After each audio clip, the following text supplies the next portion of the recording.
Nous avons pris un échantillon de banane que nous avons écrasé.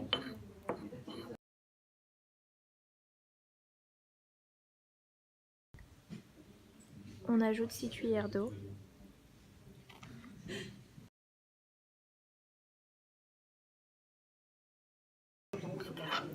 Nous mélangeons ensuite notre solution.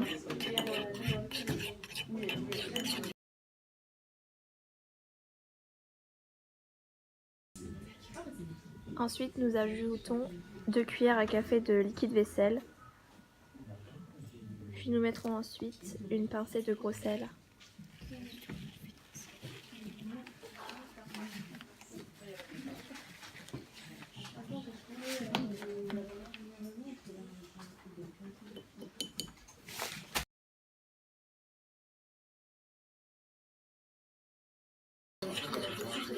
Puis nous mélangeons le tout.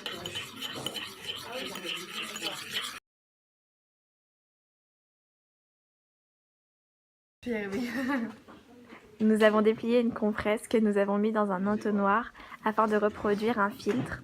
Nous avons ensuite placé le tout dans un tube à essai. Nous versons un peu de la solution dans le filtre.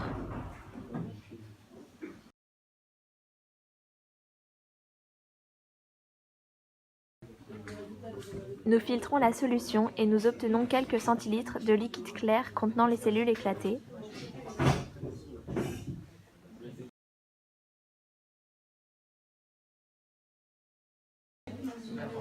Nous ajoutons ensuite de l'alcool, le même volume d'alcool que le volume déjà présent dans le tube. Nous faisons glisser l'alcool le long des parois.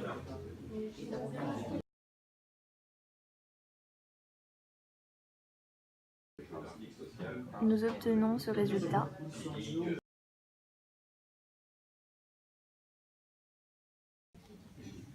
Après quelques minutes, nous observons des filaments blancs translucides.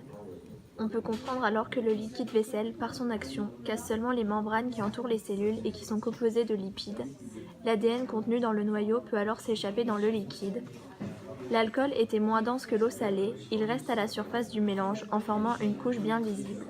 Après quelques secondes, l'ADN va venir se loger entre les deux liquides, donc l'eau et l'alcool, sous la forme d'un enchevêtrement de filaments blancs translucides, c'est ce qu'on appelle une méduse d'ADN.